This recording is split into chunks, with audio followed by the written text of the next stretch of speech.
Here's the one thing you need to remember about being your authentic self as an entrepreneur. So, as a therapist, people come and they tell me all about their backgrounds, their life, their secrets, everything that they wouldn't tell their spouses, their friends, and some of the people that they hold near and dear to their heart.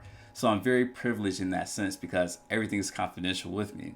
And in the midst of hearing all these stories, all these secrets, people tend to tell me where they get their information. And in the midst of hearing this information, I started to see a trend. I started to see a trend that people were taking the things that experts say, gurus say, and they'll treat it as if it's the Holy Bible, it's the Holy Scripture, or it's the gospel, if you will. And what I tend to see is that people fall victim to what's right rather than what's helpful or what's right for them and their values and their path. And they start to become hoodwinked into thinking that this is the right way because an expert has said it. Now, there's a great book called Influence that I'm reading. And one thing that it talks about is how the mind loves to take shortcuts to come across conclusions. And the mind needs to do that because if it is ever in danger, meaning if you are ever in danger, you need a quick way to come across a solution in order to get out of harm's way. So if someone walks into a mall and they start shooting, or you just hear a loud bang, you need to know where the exit is and not where the next discount sweater is, if you will. So the mind, again, it needs to make shortcuts. Now, the problem with this is that, again, when you see or when the mind sees someone that's on a big platform, someone that has a lot of money, or someone that has a lot of followers, right? Someone that we deem as an expert, we tend to take the things that they say as being true, and we don't take time to fact check it or to see if it's right for us. And as a result, people are led by bad advice. People are led by bad guidance.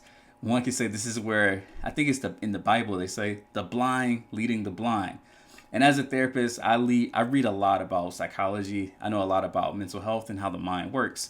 So when I hear things, right, that a guru may say, I'm not going to say any names, I first think, wow, like if this person follows this advice, it's going to lead them down a path of destruction, a path of sadness, or a path of hopelessness, right? Like all this stuff. And again, like the issues that they hear from someone that's an expert, or they heard a really great story about how it helped them and they think this is for them. And that's one of the issues that I see. And that's why I'm so passionate about getting my message out there, because I know it's going to help people that may be following bad advice. Now, how does this help you with becoming more authentic and being your true self? I need you as an entrepreneur to think about who would you be serving, right? Think about who you would be serving if you put your message out there in this real authentic way. Because at this moment, there's a group of people that's suffering, and they've been suffering for a long time because they haven't heard your message.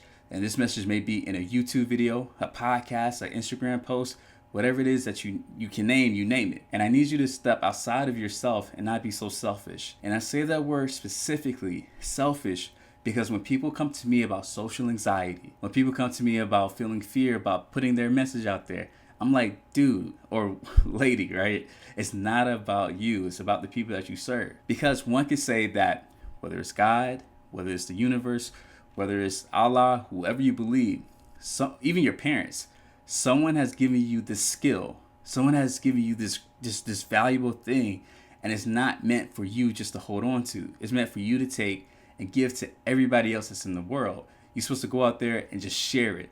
Give, give, give. Don't ask for anything in return. Because the thing is, if you give and give and give, people will feel indebted to you, and then they will give back to you, and you get everything that you want. So how do you be your authentic self? You have to find something that's more valuable than the fear that you have of being judged. When you do that, it makes it easier to let go of this thing that you've been holding on to. Now, all the greats, okay, and when I say the greats, I mean people that have these big images, right? So I could say Donald Trump, Joe Biden, whatever fence of that you're on.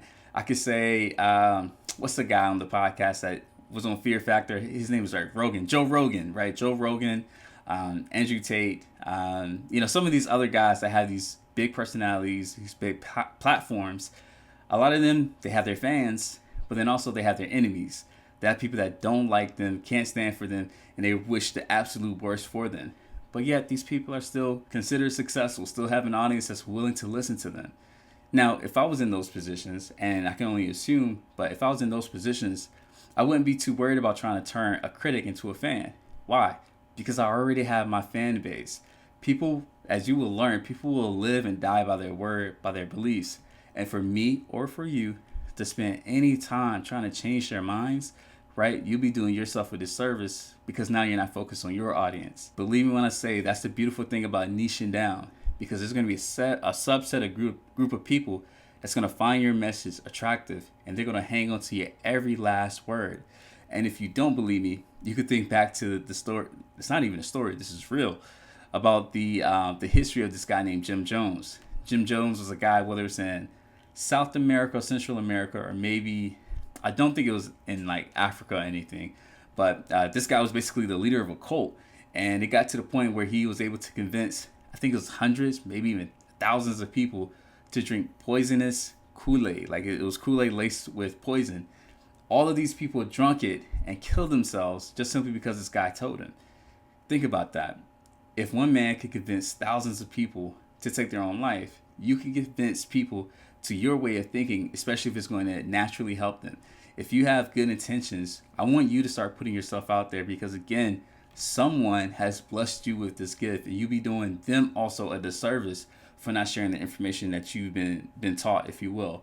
So what I want you to do is find something more valuable than your fear, but then also focus on the people that you're called to serve, and then focus on the problems that they've been suffering with.